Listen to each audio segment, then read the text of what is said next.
Hola, buenas tardes. Soy el doctor David Vallebueno. El día de hoy me pidió el doctor Omar Domínguez que estuviera acompañándolos para coordinar la sesión interhospitalaria junto al maestro, un gusto verlo, al doctor Sardá. Yo soy otorrinolaringólogo, egresado de la subespecialidad de cirugía oncológica de cabeza y cuello, también del Instituto Jalisciense de Cancerología. Entonces, pues es un gusto estar aquí el día de hoy con ustedes y cedo la palabra. Me parece que es el día de hoy el Hospital Civil quien inicia o quien le toca la sesión. Le cedo la palabra. Un saludo a todos. Muchas gracias, doctor. Muy bien, vamos a proyectar nuestra pantalla.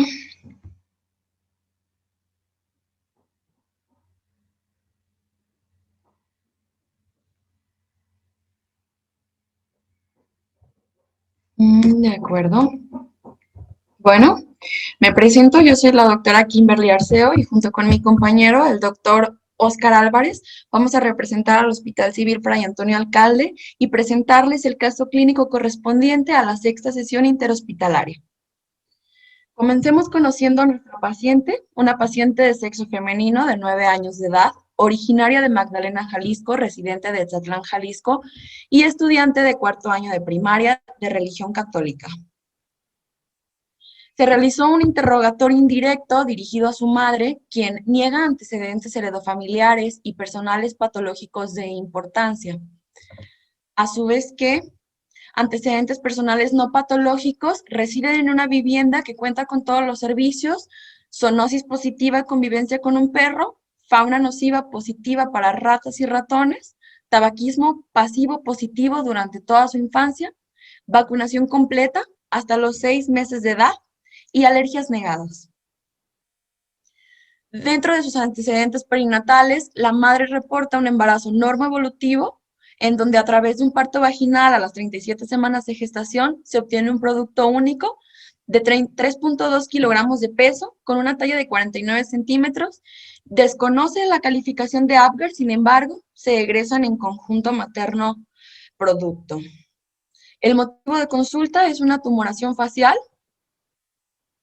El principio de evolución del padecimiento de nuestra paciente refiere a la madre que a mediados del mes de agosto del 2020, la paciente nota una tumoración del tamaño de un guisante en el borde externo del reborde alveolar superior del canino superior derecho.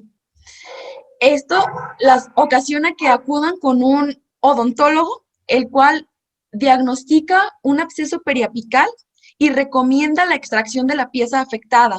Se niegan a el tratamiento, por lo que la tumoración continúa creciendo y en noviembre del 2020 la madre advierte un aumento de volumen hemifacial derecho en la zona maxilar y cigomática.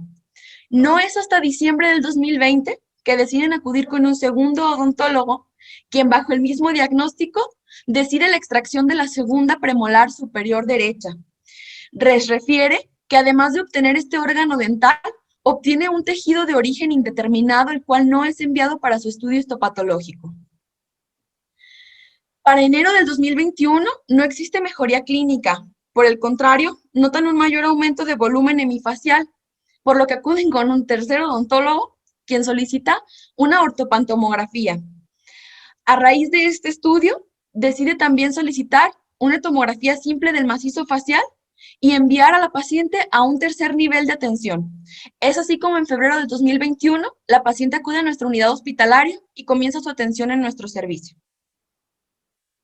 Para la exploración física, recibimos a una paciente consciente, neurológicamente íntegra, con movilidad y sensibilidad facial respetadas, los movimientos oculares sin ninguna alteración, la visión aparentemente normal.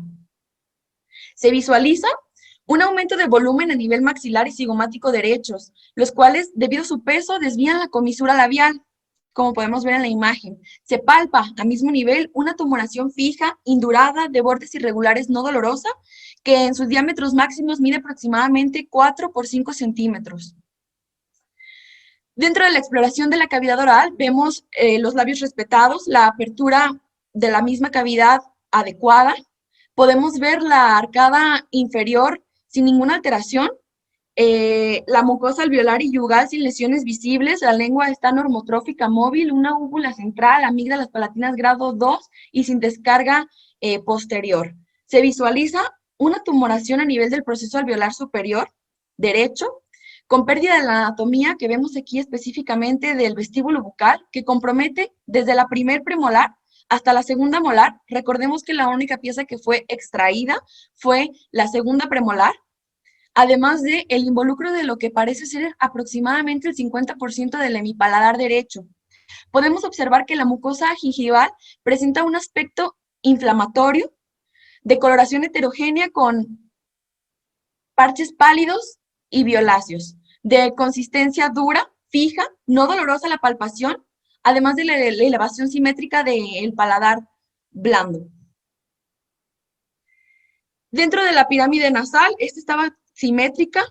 A la rinoscopía anterior de la fosa nasal podíamos observar en el lado derecho la mucosa en buen estado de hidratación. Sin embargo, a partir del área 4 de Kotle se visualiza una obstrucción desde el nivel del piso y la pared lateral nasal, con la medialización del cornete inferior desplazado aparentemente por la misma tumoración contactando con el septum. La fosa nasal izquierda sin ninguna alteración. Los oídos, con adecuada implantación de los pabellones auriculares, los conductos auditivos externos permeables, las membranas timpánicas íntegras, aperladas y móviles. El cuello se encontraba simétrico y móvil, sin adenopatías o tumoraciones palpables. Se realizó una nasoendoscopía para complementar la exploración física nasal. Usando un nasoendoscopio flexible, a través de la fosa nasal derecha se observaba una mucosa congestiva y violácea, con la medialización de lo que ya veíamos de la pared lateral nasal y el cornete inferior. Estos, pues ya habíamos explicado, contactaba con el septum, por lo tanto, pues la fosa nasal derecha se encontraba completamente obstruida su luz. La fosa nasal izquierda, permeable hasta las coanas. Se realizaron estudios de laboratorio, estudios de sangre, una biometría hemática, química sanguínea y tiempos de coagulación, cuyos parámetros se encontraban en valores adecuados para la edad de la paciente. Hasta este momento, ¿alguien necesita algún dato o a través de la información clínica que les hemos aportado, puede integrar un diagnóstico presuntivo?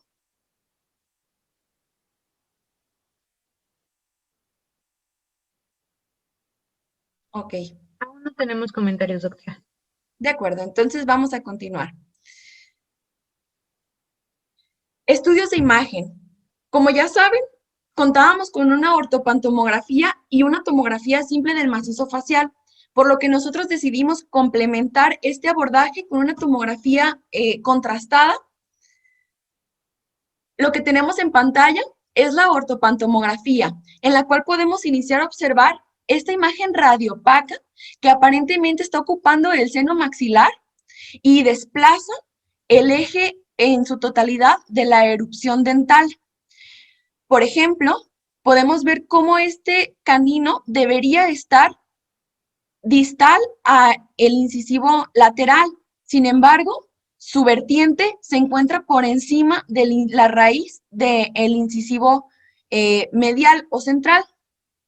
También podemos ver cómo la tercer molar se encuentra fuera de la arcada dental, por encima de la rama ascendente de la mandíbula. Para presentarles la tomografía, colocamos en la primera imagen un corte axial de la tomografía simple obtenida en enero, un corte también axial homologado a esta primera imagen, pero con contraste, y un corte coronal de la tomografía simple. Bien, aquí podemos observar ya la tomografía que tiene características expansivas, también elípticas, de forma irregular y aparentemente dependiente del proceso alveolar del hueso maxilar. Es heterogénea y en su mayoría hipodensa en comparación con los tejidos blandos de la cara. Podemos observar el adelgazamiento de la cortical de la pared anterior ósea del hueso maxilar con áreas focales de destrucción del mismo hueso. También se observa estas delgadas hebras de osificación que se proyectan hacia la zona central de nuestra tumoración. Si se fijan, pues es muy evidente que no realza al contraste. Y en el corte coronal evidenciamos una ligera edema de los tejidos blandos en conjunto con lo que hablábamos, las zonas de lisis del hueso y estas calcificaciones que se proyectan hacia el centro de la tumoración. Podemos observar bajo el mismo patrón un par de cortes axiales, simple, contrastado, y nuestra tercera imagen coronal, la ocupación del seno maxilar y el adelgazamiento de la cortical de todas sus paredes óseas. Nos podemos imaginar el vector de crecimiento de la tumoración, que es cefálico y ventrolateral, pero también ventromedial, y esto gracias a al desplazamiento de estos órganos dentales. Al tratarse de una lesión que es expansiva, como si estuviéramos inflando un globo, se desplaza el piso nasal y se medializa el cornete inferior. Si ponemos mucha atención, podemos ver cómo no se encuentra más que desplazándolos, o sea que no infiltra estas estructuras, no las compromete de esta forma más que con el desplazamiento hacia la línea media de la nariz.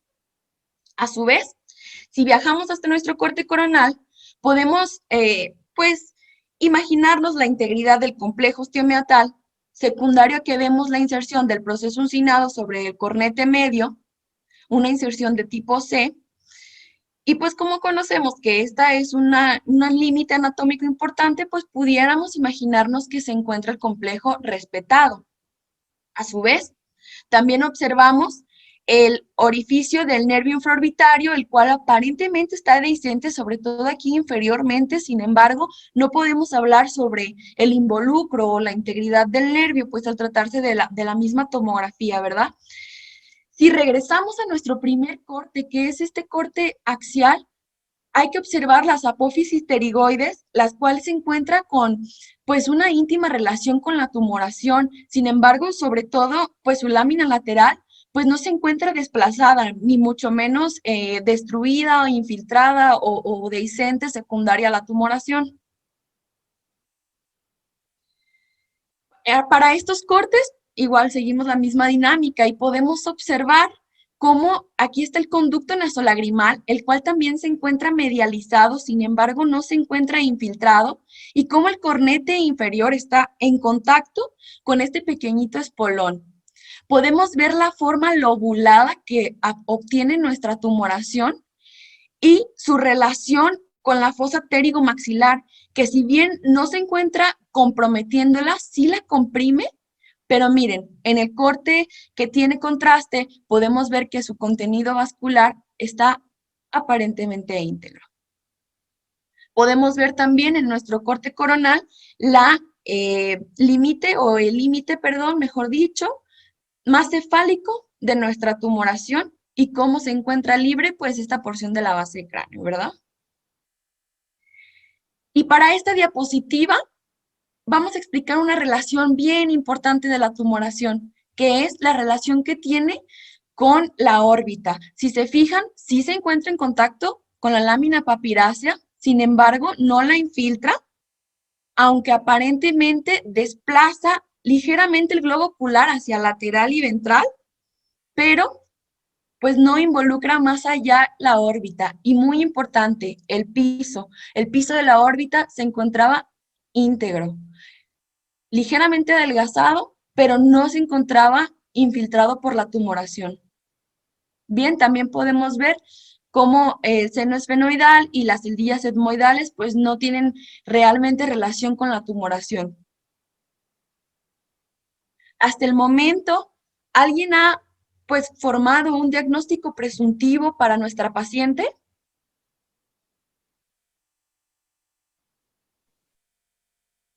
En base a la información que su compañera les ha brindado, podrían, analizando la imagen, empezar a hacerse una imagen diagnóstica. ¿Y ustedes qué sospecharían hasta aquí? Incluso cuando empiezan con estos diagnósticos, es importante plantearse cuáles son las principales causas o los principales tumores de cabeza y cuello en la población pediátrica, que si recuerdan, a diferencia de los adultos, sobre todo hablando de población pediátrica y de tumores malignos, nos empieza a preocupar un poquito más otro tipo de tumores más correspondientes a tejidos blandos. Entonces, basados en los datos radiológicos, que me parecen muy bien descritos por su compañera, ¿ustedes qué diagnóstico integrarían? Pueden empezar aventando una pregunta como benigno, maligno, y en base a eso extender su análisis. me llama mucho la atención, a ver ahorita qué nos comenta el doctor Sardá, pero ¿ustedes en la exploración física veían si el tejido blando de cara se encontraba fijo? ¿Era El doctor desplazable Carlos sobre el Villanueva maxilar? pidió la palabra. Perdón, ya tiene abierto el micrófono. Adelante, le escuchamos. Hola, buenas noches. Soy Karina en el Zoom de mi compañero. Soy Karina R3 de Otorrino Centro Médico. Y me llama mucho la atención la tomografía. Como bien lo dijo el doctor, la edad de la paciente es una femenina de 9 años. Por ahí tenemos que guiar el diagnóstico. A mí, como primera opción diagnóstica, se me ocurre un sarcoma. Aparentemente, la piel pues sí se veía íntegra. Viene de una zona donde pues hay hueso y hay cartílago, entonces pudiera ser un osteosarcoma versus un condrosarcoma. Si estuviera pensando en una población adulta, un hombre con fumador, pues ya pensaría más en un carcinoma epidermoide del seno maxilar del lado derecho. Y también hay una entidad que se llama síndrome de Gorlin, que pudiera ser también en niños, que pues son el síndrome de nevos de células basales, ya que no sé si tenga alguna otra lesión de células basales a la paciente en alguna otra parte del cuerpo, pero pues como primera opción diagnóstica, pues si tuviera el osteosarcoma, condrosarcoma, e incluso también pues pudiera pensar en ameloblastoma o algún otro tumor pues odontogénico. Sin embargo, pues el ameloblastoma lo vemos más en población de tercera o cuarta década de la vida. Sí, así es. Muy buenos diagnósticos. Gracias, doctora. Aquí me gustaría un poquito la opinión del doctor Sardá, sobre todo tenemos pues benigno contra maligno, ¿no? Pero la verdad es que el proceso que se ve en el maxilar, más que parecer un proceso infiltrativo propio de los tumores malignos, parece más un proceso expansivo, sobre todo por la zona en la que está localizada. Y creo que en base a eso es que ustedes deben de empezar a plantear sus diagnósticos diferenciales. Aunque sí, algo que me llamó mucho la atención es la apariencia clínica que tiene en cavidad oral. Cuando vemos el reborde dentroalveolar, sí llama la atención y lo primero que te hace pensar, pero pensando como en un adulto es, híjole, se ve medio malo, pero realmente no se ve, realmente su aspecto no es exofítico, sino a mí me parece como de algo que tiene vasculatura periférica, no sé, pero no me parece algo tan infiltrativo o exofítico como, por ejemplo, los carcinomas escamosos. Aquí, Perdón. perdón, sí, pero quieren que yo dijera algo, pues, que opinara, pero fíjense que a mí me llama la atención, escuché ahorita el comentario de la doctora que decía de un probable osteosarcoma, un condrosarcoma. Aquí creo que nos podemos apoyar un poquito en lo que es la semiología radiológica. Si nosotros tuviéramos que poner, fíjense que, o sea, si tuviéramos que decir de dónde viene, cuál es el vector, de dónde se está originando la lesión, creo que tendríamos que llegar invariablemente hacia el proceso alveolar del maxilar, ¿sí? Hacia el piso del maxilar, justo donde lo estaban viendo. Si se fijan, está francamente involucrado el proceso alveolar, está tomado el proceso palatino del maxilar, está tomado el proceso alveolar y pareciera, por la localización y la forma que se está comportando, yo pensaría que es muy probable que tenga que ver con patología muy probablemente de origen dental. Sí, eso cuando menos a mí se me hace que es de lo más, de lo que tendríamos que considerar. Y por ejemplo, cuando hablaban el comportamiento biológico, las paredes, si ustedes se fijan, parece que está expandiendo, las paredes se adelgazan, pero no parece tener un comportamiento biológico agresivo, cuando menos eso no parece. No se ve infiltrante, no se ve destructivo, se ve más bien expansivo. Luego, hablando de los sarcomas, por ejemplo, el condrosarcoma y el osteosarcoma que fueron mencionados, normalmente son tumores que rompen cortical, que afectan la cortical y por otro lado tienen matriz, o sea, el condrosarcoma produce cartílago y el osteosarcoma produce hueso, ¿no? Y tienen características muy especiales. Entonces, a mí se me hace que es poco probable que esos esos diagnósticos. Luego, por ejemplo, dice uno, a ver, un quiste odontogénico, pero no parece estar relacionado con el ápice de alguno de los órganos dentales. Cuando menos en las imágenes que nos presentan, no parece ser así. Y si se fijan, en alguna de las imágenes se alcanzaron a ver como unos lóculos, como un poquito lobulados los contornos, sin ser característico, porque normalmente son imágenes en sacabucado, y eso, una de los diagnósticos que habría que considerar sería el ameloblastoma. Hay otra lesión, cuando la doctora estuvo describiendo que había como unos flequitos, hay unas trabeculaciones que entraban dentro de la lesión. También hay otra lesión que se llama tumor odontogénico adenomatoso, que con frecuencia puede mostrar esos flequitos, y es parte del diagnóstico diferencial del adamantimoma, pues, o del ameloblastoma, que bueno, yo ese no lo quito, aunque en las imágenes contrastadas y eso no se ve ninguna parte sólida, normalmente son loculados con imagen en popas de jabón, pero ese no lo podría yo descartar, ¿no? Pero como comentario de mi parte, sin ser histopatólogo, porque pues bueno, aquí igual y me sorprenden, pero pareciera que es una lesión de comportamiento benigno, muy probablemente originada de alguna porción de las estructuras dentales, parece venir del proceso alveolar, y pues bueno, en el diagnóstico diferencial lo que habíamos comentado, ¿no? La enfermedad de Gorlin, híjole, lo que se llama como carcinoma de células nevoides, ¿no? Normalmente tienen queratoquistes múltiples, y es un poco diferente, aunque bueno, ya saben que en medicina no hay no hay ninguna cosa que sea definitiva. Normalmente los pacientes no se leen los libros, pero bueno, también yo creo que es poco probable, ¿no? Gracias, doctor. Muchas gracias.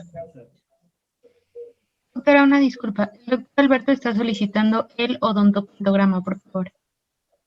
¿El doctor qué? El doctor Alberto está pidiendo si pueden poner el odontopantograma, por favor. ¿La ortopanto? Ok. Con mucho gusto.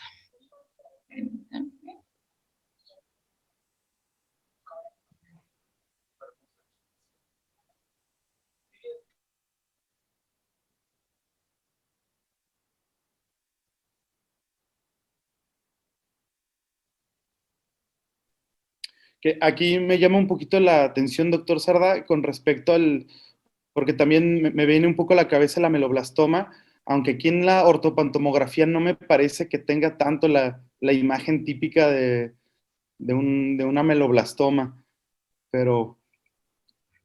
Sí, no parece. De hecho, no es tan común en el maxilar el ameloblastoma, es más común en la región mandibular, pero bueno, por las imágenes de TAC, así, sin que sea mi primera opción, de cualquier manera no puede uno, a mí se me hace que no puede uno descartarlo, ¿no?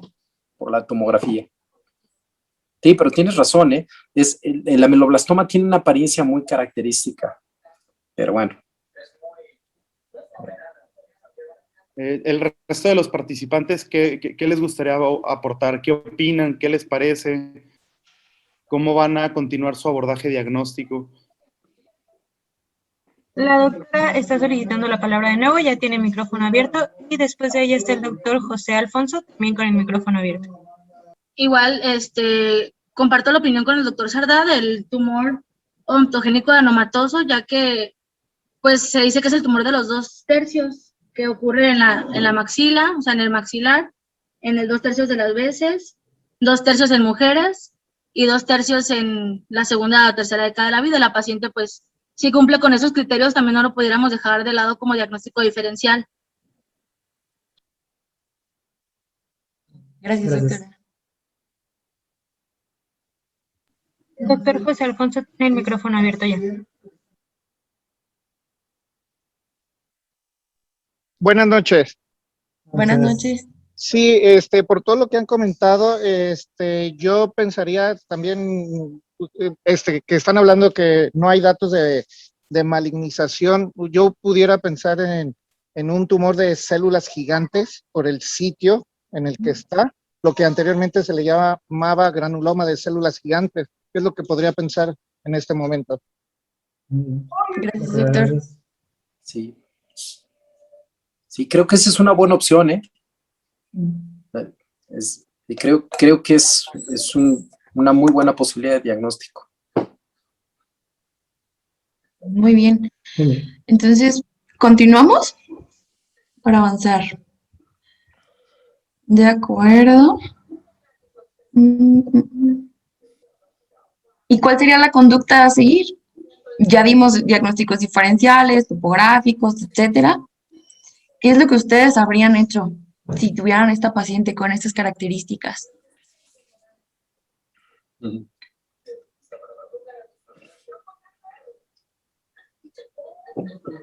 Hasta ahora no hay voluntarios, doctora. Bueno, entonces les vamos a platicar lo que nosotros decidimos hacer. Decidimos tomar una biopsia, pero la pregunta aquí era, ¿de dónde íbamos a tomar la biopsia? Por lo que decidimos ingresar a nuestra paciente a quirófano, realizar una incisión a nivel de la fosa canina y exponerle la tumoración.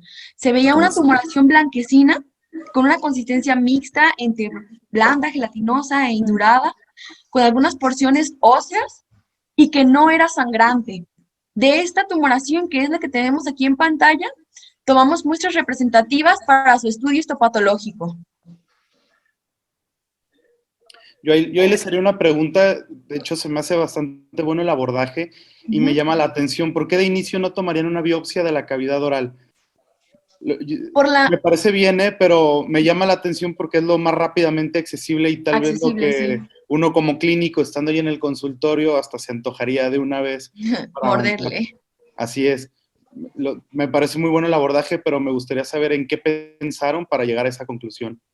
Sobre todo por las características que tenía del contenido dentro del seno maxilar, nos parecía que las muestras iban a ser mucho más representativas si lográbamos entrar hacia la tumoración que estaba contenida en el seno. O sea, sabemos que aparte estaba hacia el reborde alveolar y bajaba hacia la cavidad oral, sin embargo, sí sospechábamos que iba a ser muchísimo más específico tomar las muestras de la tumoración dentro del seno maxilar. Perfecto, gracias. No, ¿de qué? Bien, el resultado histopatológico nos arrojó las siguientes imágenes, en donde se nos reportaba la presencia de haces cortos, entrelazados, de tejido conectivo laxo, irregular e hipocelular. De hecho, los escasos núcleos que podemos ver aquí pertenecen a escasos fibroblastos, los cuales formaban cordones que en este campo podemos ver cómo colapsaban los vasos sanguíneos. Y también no se ven los campos, pero infiltraban el músculo que se encontraba en la misma zona. Las fibras musculares se encontraban disecadas. Todas estas estructuras, y esto es clave, se encontraban sobre un estroma mixoide. Entonces, ya teniendo en cuenta la descripción histológica, ¿alguien reconoce el diagnóstico de la patología?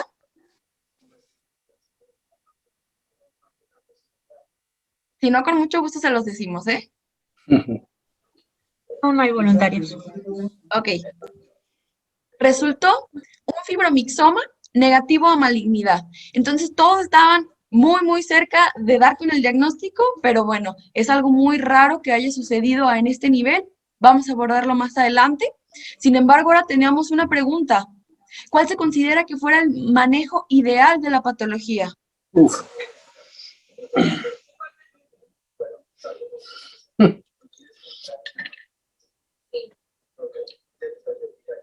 Ok, en nuestro caso, se requirió un manejo multidisciplinario en conjunto con el servicio de cirugía maxilofacial de nuestro hospital. Se llegó a un consenso para, pues, a planear la mejor cirugía posible. Se realizó un abordaje de tipo Weber-Ferguson modificado con extensión subciliar. Aquí podemos ver la incisión de la cresta del fieltrum, el contorno del ala nasal y el surco nasogeniano, en conjunto con pues, la extensión en la región subciliar del párpado inferior derecho. Dentro de la cavidad oral se realizó una incisión de vestibular y palatina paramedia derecha, con disección y exposición del lecho quirúrgico. También se tuvo que hacer disección y corte del nervio infraorbitario. Se realizaron osteotomías de la región infraorbitaria, respetando por completo el piso de la órbita para evitar así que hubiera una caída del globo ocular. También se realizó osteotomía de la apófisis ascendente del maxilar y paramedial de la línea palatina media. Se realizó la disyunción pterigomaxilar y posteriormente la extracción de la lesión tumoral. Además, se colocó material de osteosíntesis mediante una placa de 16 orificios y una malla de reconstrucción. Se le colocaron aproximadamente 7 tornillos de entre 5 y 7 milímetros cada uno. Se afrontaron los tejidos blandos y además se corrió un colgajo de la mucosa yugal, el cual separaba por completo la cavidad oral de lo que sería la cavidad pues, que quedaba aquí maxilar. Además, se reparó el músculo orbicular del labio y se cerró la piel con un nylon 6 ceros.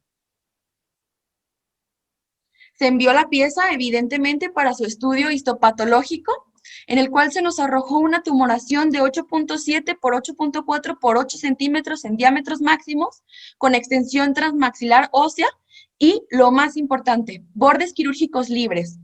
Se confirmó histológicamente fibromixoma como diagnóstico final. Hasta el momento, ¿alguien gusta comentar algo o continuamos con el estado posquirúrgico de nuestra paciente? No hay comentarios, doctora. De acuerdo. El estado posquirúrgico. A una semana observábamos que la herida quirúrgica se encontraba sin ningún dato de dehiscencia o infección, lo cual era muy importante. Y a 3 meses del evento quirúrgico, estaba completamente cicatrizada la piel y completamente cicatrizada la cavidad oral, sin ningún dato de dehiscencia en el colgajo, completamente vitalizado. Si bien la paciente sí se encuentra con un poco de hipoestesia a nivel de lo que supondría ser el maxilar, la movilidad facial está completamente respetada, la apertura bucal está respetada. También está en planeación el adjudicar una prótesis dental, pero esto se debe hacer a 6 meses del evento quirúrgico. Debemos seguir a la paciente aproximadamente por 2 años para vigilar recidiva y posteriormente el planeamiento de pues la estética facial tal cual. La paciente también debe encontrarse bajo manejo conjunto con el servicio, pues que ya sabemos que es el servicio de cirugía maxilofacial, pero con nuestro equipo de foniatría. ¿Alguien tiene alguna pregunta o comentario?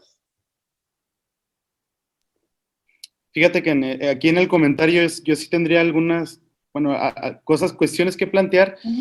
En general, este tipo de tumores que se consideran benignos y a veces plantear un tratamiento es agresivo hacer un Weber-Ferguson, digo, en un niño y en un adulto, que igual en un caso de un cáncer escamoso o algún tipo de tumor maligno sentimos como cierta justificación al hacerlo.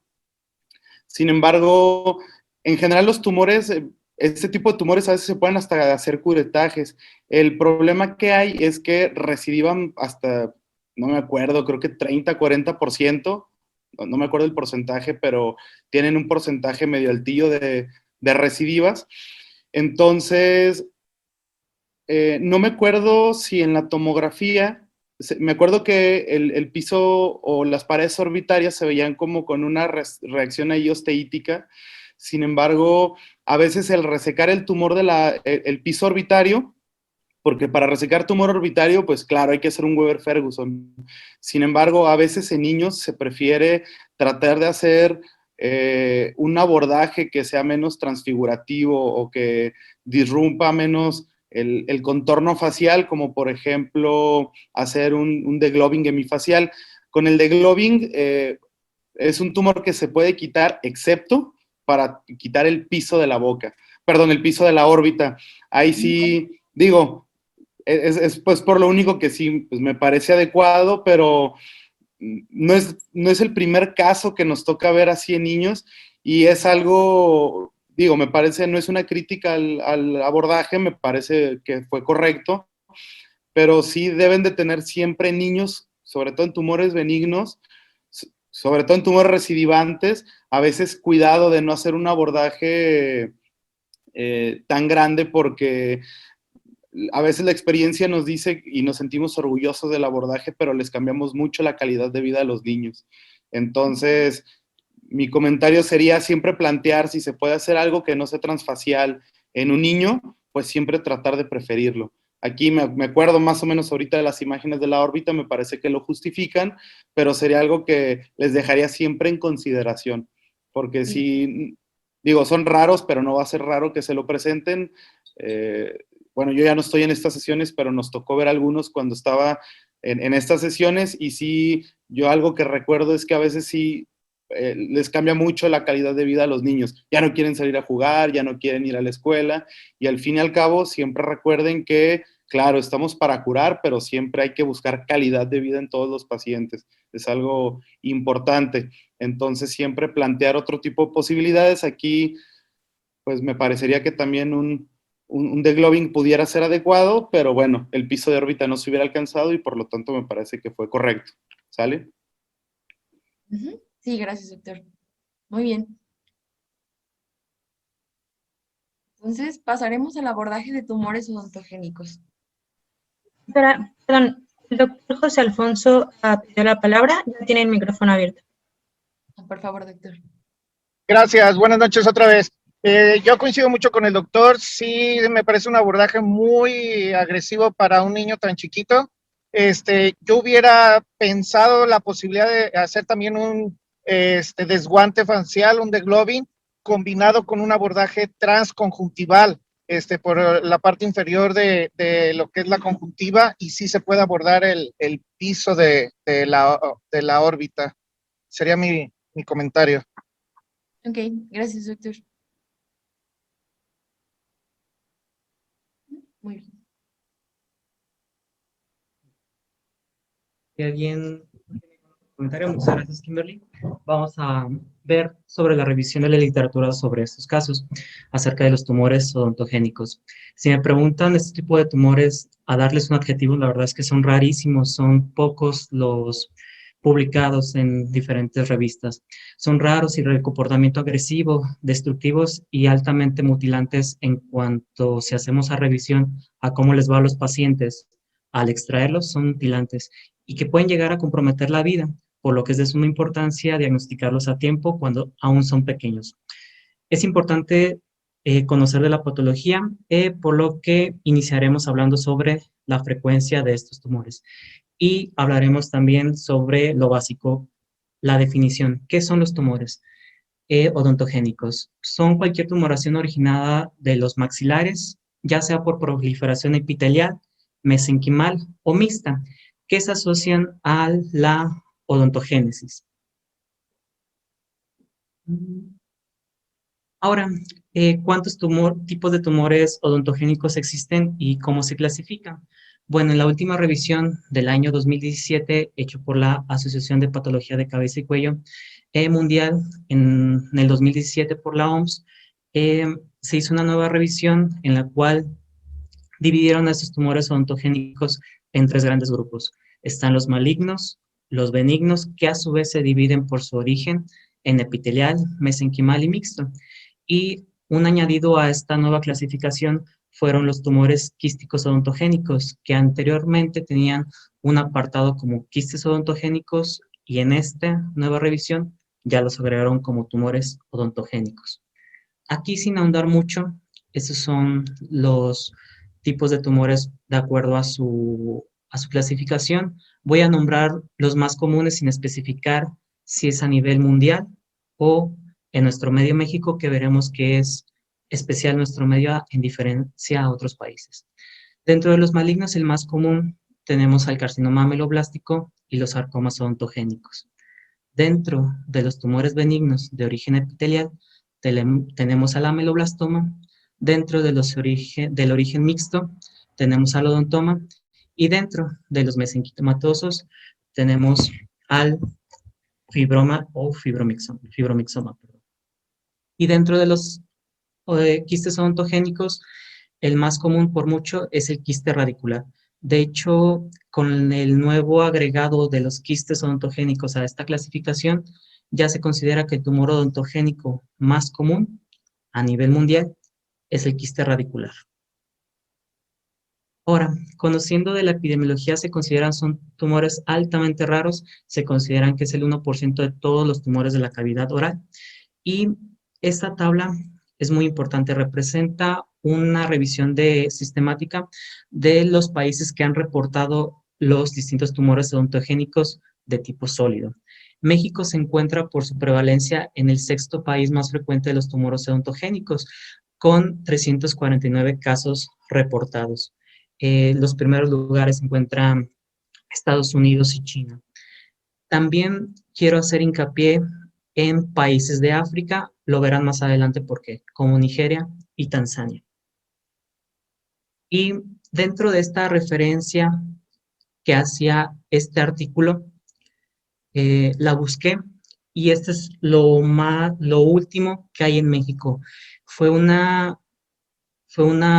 reporte por la Universidad Autónoma de México, junto con varios institutos cancerológicos, donde reportaban todos estos tumores odontogénicos. En México, el tumor más común, a diferencia del nivel mundial, que es el ameloblastoma en México, es el odontoma. En segundo lugar se encuentra el ameloblastoma en México. En tercer lugar, el mixoma o fibromixoma.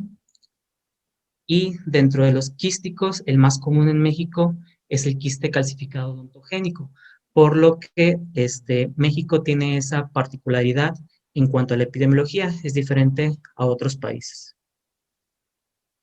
Ahora, conociendo más sobre la patología, ¿cuáles son las características comunes que comparten estos tumores odontogénicos de tipo sólido? Principalmente son patologías de adulto, muy raramente se van a encontrar en niños. Son personas entre 20 a 50 años sin distinción de sexo, principalmente localizados en mandíbula. De hecho, son raros que aparezcan en el maxilar superior. Muy frecuentemente las características imagenológicas nos hacen pensar en algo maligno y comparten ciertos patrones osteolíticos, como en pompas de jabón, rayos del sol o raqueta de tenis, que te lo pueden reportar el servicio de imagenología. El gol estándar para todo este tipo de tumores es una biopsia incisional y el tratamiento de elección de todos los tumores es una resección completa del tumor con márgenes amplios porque se comportan como cáncer, pero son benignos, por así decirlo, tienen altamente recidiva y son altamente agresivos. Ahora, contestando o haciendo el abordaje dentro de ya conociendo la epidemiología y las características más comunes de estos tumores, nos hicimos la siguiente pregunta para abordarlo.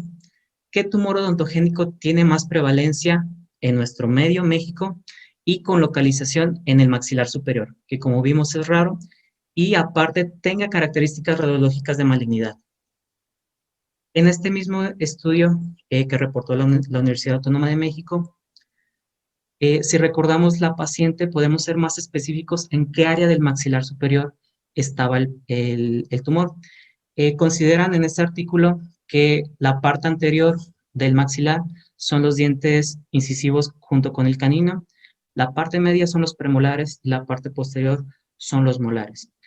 Dentro de los tumores más comunes en México, dentro de la localización que tenía la paciente, que si recuerdan extrajeron la segunda premolar y estaba abarcando primera y segunda premolar, son el odontoma en primer lugar, el mixoma o fibromixoma, y en tercer lugar se encuentra el ameloblastoma, dentro de los tumores más comunes del maxilar superior. Aquí hago hincapié que el odontoma no tiene una característica de malignidad. De hecho, en esta tabla también publicada en el consenso del 2017, te divide a los tumores en si tienen un comportamiento benigno, cuanto clínico, imagenológico, y si tienen agresividad, los catalogan en baja agresividad y alta agresividad. Hay cánceres que se comportan con baja agresividad, como son el ameloblastoma maligno o los fibrosarcomas ameloblásticos, y hay cánceres que se comportan con alta agresividad, como son los sarcomas, osteosarcomas odontogénicos. Entonces, respondiendo a la tercera pregunta, ¿cuál tiene componente radiológico agresivo o se comporta agresivo? Aquí está nuestra respuesta: ameloblastoma, mixoma, fibromixoma y carcinomas odontogénicos, que sería el osteosarcoma, que lo dieron como diferencial. Y radiológicamente hay que hacer diferenciales de esto. Entonces, teniendo estas tres patologías, es el abordaje que haremos de este caso. Dentro del ameloblastoma, en cuanto a la etiología, este tumor se origina, es de origen epitelial, se origina de los órganos del esmalte y se ha asociado que después de un traumatismo facial, estos crecen. Se ha visto una cierta asociación, pero no se considera que sea una etiología como tal. La epidemiología se ven ya en adultos mayores, entre cuarta y quinta décadas de la vida, y el cuadro clínico, son tumores que crecen por arriba de los 3 centímetros, que tienen una importante simetría facial y por lo demás y pueden ser asintomáticos. En cuanto al diagnóstico, el artículo del 2017 de la OMS los divide en 3 grandes abordajes para el diagnóstico de estas patologías. En su abordaje imagenológico, la pieza macroscópica y el histopatológico. Dentro de la imagen reportan imágenes radiolúcidas en radiografías que pueden o no ser quísticos, con límites regulares o irregulares, pueden o no tener, pueden ser multilobulares y también pueden reportarte por creación de hueso o reacción osteoblástica de trabéculas dentro del tumor, te pueden reportar pompas de jabón o panal de abejas. Dentro de la pieza macroscópica, la describen como de superficie lisa y blanca grisácea, con zonas quísticas y que cuando al corte, hacen el corte en lo quístico, tiene un contenido viscoso y pardo. Y dentro de las características microscópicas, los reportan como células estrelladas rodeadas de células cilíndricas en formas de empalizadas, que son los criterios de Victor Gollins para los diagnósticos de los ameloblastomas. Aquí podemos ver una tomografía y una radiografía lateral de mandíbula. Dentro de la tomografía, la quise poner de este tipo para señalar que no tienen muchos datos pueden o no tener datos de proceso maligno. Por ejemplo, aquí sí se ve una ocupación del seno maxilar del lado izquierdo, pero dentro de las paredes no se ven osteolíticas, no se ven lesiones osteoblásticas, no se ven esas formaciones de hueso, de panal de abejas. Pueden no tener, como lo mencionaba en la anterior diapositiva. De hecho, en los artículos no te dan un dato patognomónico radiológico porque lo pueden o no tener varios de estos tumores, ¿va? Dentro de esta radiografía lateral de mandíbula, sí nos dan más datos, incluso que la tomografía. Podemos ver una lesión radiolúcida con un componente heterogéneo dentro de esta, que la reportan como pompas de jabón, si ven, delimita varias burbujas dentro de esta. Ese es el llamado patrón en pompas de jabón en una radiografía lateral. Dentro de las piezas macroscópicas, como mencionamos, pueden ser lobuladas, multilobuladas. Y si es de contenido quístico, puede tener un contenido marrón o pardo. Y histológicamente tiene células empalizadas con un hipercromatismo basal y vacuolización citoplasmática. Todo esto son los criterios de Vickers-Collins para los criterios histológicos. Ahora, el tratamiento, como la mayoría de estos tumores, es una resección amplia, con márgenes de 1.5, incluso 2 centímetros. Entre las complicaciones que pueda haber, los ameloblastomas se han visto que tienen tendencia a los 18 años a malignizarse. Tiene tendencia predominante a pulmón y a ganglios, pasado los 18 años. Y si no se ha visto que si no se es agresivo con este tipo de tumores, son altamente recidivantes. Desde un 30 hasta un 50% vuelven a crecer. Ahora, el siguiente diagnóstico diferencial, que sí es maligno, es el sarcoma. Es el que conocemos, el osteosarcoma, que es un tumor pediátrico común de la rodilla. Eso lo vimos en la carrera, ¿no? En cuanto a la etiología, tiene un origen mesenquimatoso y se considera que una lesión de un tumor odontogénico previo hace transformación maligna a este, que es el fibroma ameloblástico. En cuanto a la epidemiología, se ve principalmente en adultos jóvenes, entre 20 a 35 años, con una predominancia en los hombres. Se ha visto que estos tumores crecen en la metáfisis de los huesos largos. Cuanto al cartílago de crecimiento o en cuanto a esta zona, se ha visto más afectado en hombres por lo mismo. Y se considera que es el 20% de todos los tumores odontogénicos. De hecho, esta tabla es del Robbins de patología, donde te demuestra los sitios más comunes de este sarcoma. Los principales son la rodilla, tanto tibia, fémur, húmero y en cuarto lugar, los huesos maxilares. Y el más común es el hueso mandibular. Clínicamente son de rápido crecimiento, tienen pérdida dentaria adyacente al tumor y como tienen un alto proceso expansivo, puede causar diversas sintomatologías de acuerdo a que esté invadiendo. Por ejemplo, si invade el maxilar, puede haber obstrucción nasal, proptosis o diplopia y también epistaxis. Si afecta oído y pared lateral de cráneo, puede haber síntomas como hipoacusia, vértigo, tinnitus o parálisis facial. Y si está en mandíbula, puede provocar hipoestesia por afección del nervio trigémino. En cuanto al diagnóstico, hay dos lesiones características de estos tumores, como lo mencionaba el doctor Sardá, lesiones formadoras de hueso. Hay dos lesiones características que son las osteolíticas, destructoras, y osteoblásticas, generadoras de hueso. Dentro de una radiografía y un dato inicial de estos tipos de tumores es el ensanchamiento del ligamento periodontal y tiene un patrón característico, pero no único de la patología, que es un elevamiento del borde del hueso en patrón de rayo de sol. Macroscópicamente son de consistencia carnosa, blanda y que al corte tienen una consistencia amarillenta. Y dentro del examen histopatológico, el componente mesenquimatoso es lo que se encuentra maligno con alto índice mitótico y el tejido epitelial es benigno.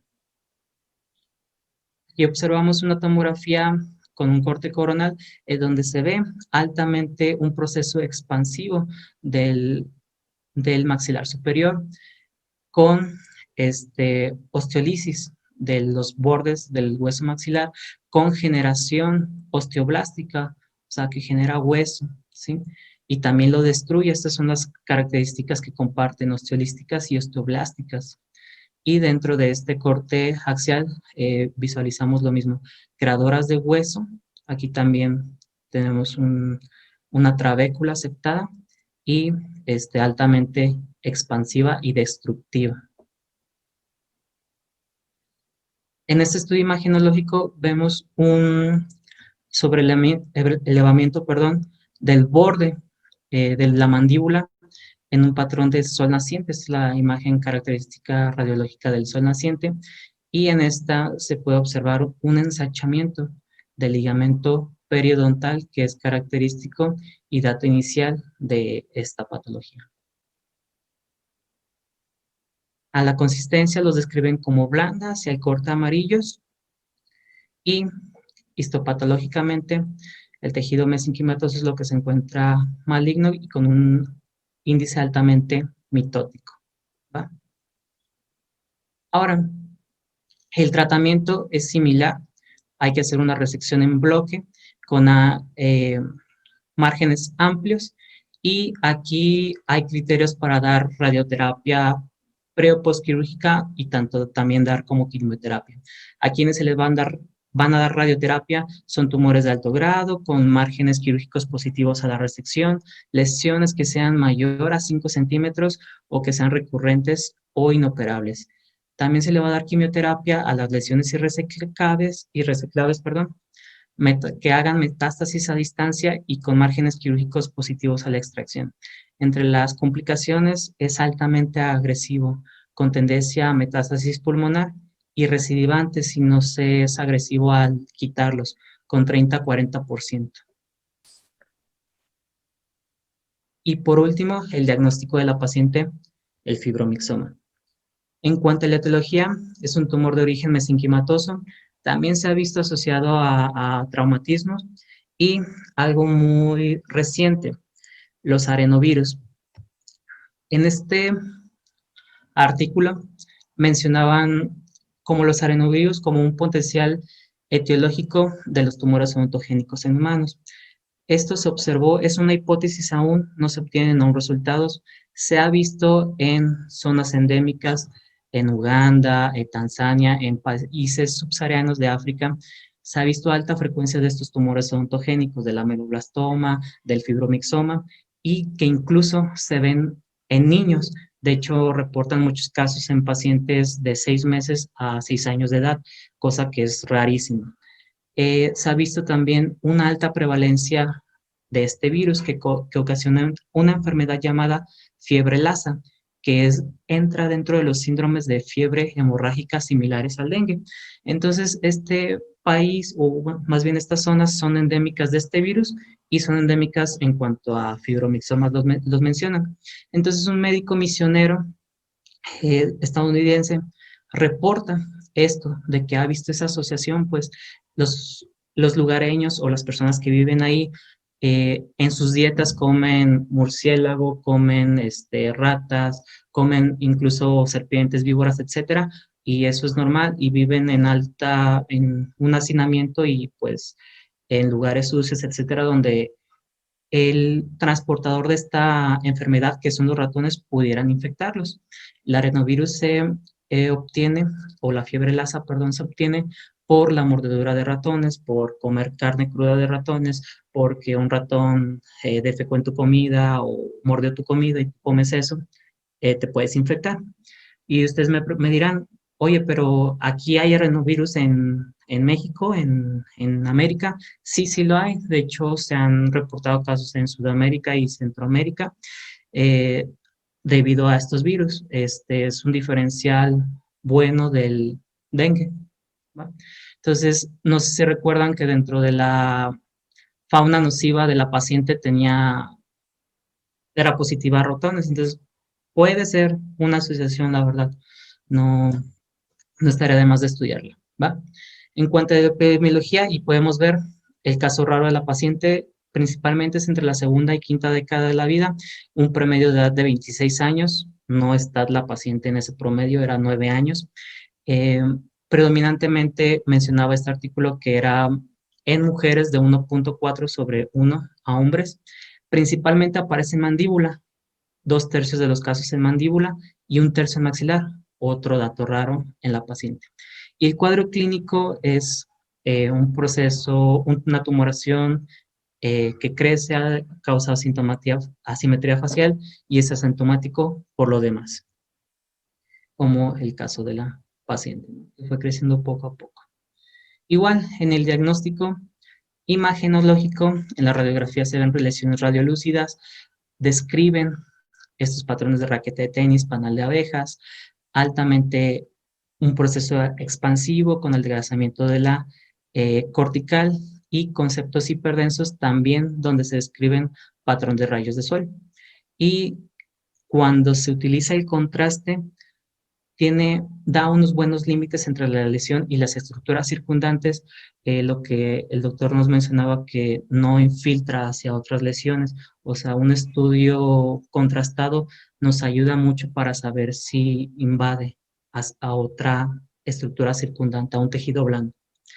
Macroscópicamente son lesiones infiltrantes, blandas, relucientes, de consistencia gelatinosa y multilobulada, como lo era la pieza quirúrgica de la paciente.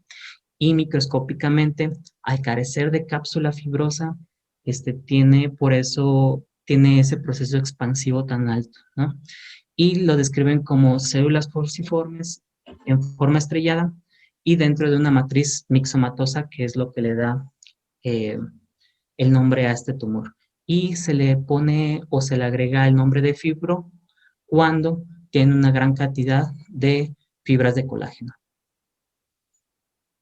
La verdad es que no encontré una mejor imagen más que de la paciente. Todos los artículos que que daban imágenes radiológicas, la verdad es que aparecían muy feas y de mala calidad, pero aquí en esta imagen de la paciente, estos septos o estos crecimientos óseos de trabéculas que dan un aspecto como en panal de abejas o de raqueta de tenis que hacen como una malla, una red, esos son lo que nos pueden reportar como panal de abejas o raqueta de tenis, ¿no? Por eso quise poner otra vez esta imagen. En cuanto a las piezas macroscópicas, pueden ser multilobulados y de una consistencia blanda al corte. Y histológicamente, como lo vimos en la paciente, son células de aspecto fusiforme, en aspecto de estrellado y con altas fibras de colágeno en su fondo, dando pues el aspecto de estrellado, ¿no? Y un marcador tumoral importante en todos los tumores mesenquimatosos es la vimentina. Esto se presenta en el 100% de todos los tumores mesenquimales, entonces sería ante una sospecha entre si es un ameloblastoma o un fibromixoma, una de las cosas que nos podrían apoyar es la vimentina por el origen mesenquimal, que no lo comparte el ameloblastoma, que recordando es de origen epitelial. Y el tratamiento, igual, al comportarse como cáncer, tiene que resecarse de manera amplia, con un margen quirúrgico amplio de 1.5 a 2 centímetros, porque se ha visto que si no se es agresivo, por así decirlo, si solo haces una enucleación o un legrado, tienen alta recidiva, entonces pues no conviene volverla a meter a quirófano. Entre las complicaciones altamente recidivantes en un 25% de los casos, y se ha visto que si en 2 años no volvió a aparecer la tumoración en tu seguimiento, ya no va a aparecer. Entonces, por eso a esta paciente lo vamos a seguir durante 2 años más. Y estas serían todas mis referencias bibliográficas. Por mi parte es todo. No sé si alguien tenga algún comentario, alguien revisó algo más de estos tumores ontogénicos. La verdad, son tumores raros. Si me preguntan en mi revisión, tumores ontogénicos del maxilar superior, que sean fibromixomas, en menores de 10 años, muy raros, la verdad. Solo vi como 22 casos reportados. No vi algo más allá de eso. El caso es una presentación rara porque, como vimos epidemiológicamente, es principalmente en adultos, ¿no? Entonces, muy buenos los diagnósticos diferenciales, que fue el ameloblastoma y el osteosarcoma, son los más diferenciales, por así decirlos, del fibromixoma. Muy bien, ¿alguien tiene algún comentario, alguna duda de lo que hablamos del caso?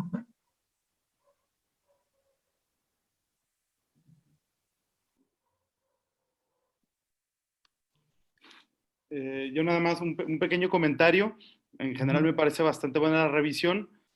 Nada más un punto, por ejemplo, al comportarse como cáncer, acuérdense que ya es una sesión académica, no es cáncer. Acuérdense que la característica del cáncer es la metástasis. Entonces, solo cosillas ahí menores, pero bastante bien. Los felicito. Muchas gracias. Gracias, doctor.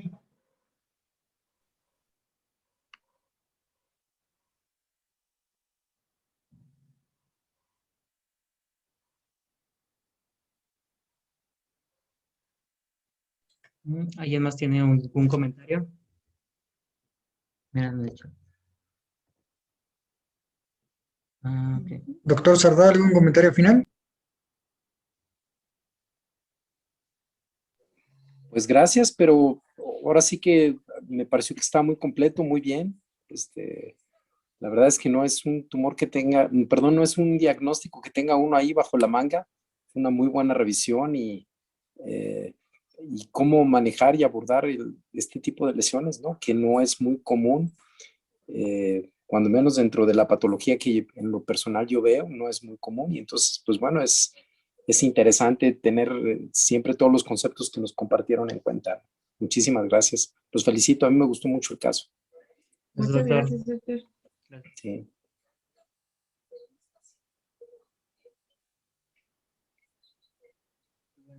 Nadie más. Nos despedimos, sería todo por mi parte. ¿Algo que tengas que agregar, Kimberly? Todo bien. ¿Todo bien? Nos Buenas noches. Buenas noches. Hasta luego. Gracias a Muchas todos. gracias a todos. Bye. Hasta luego.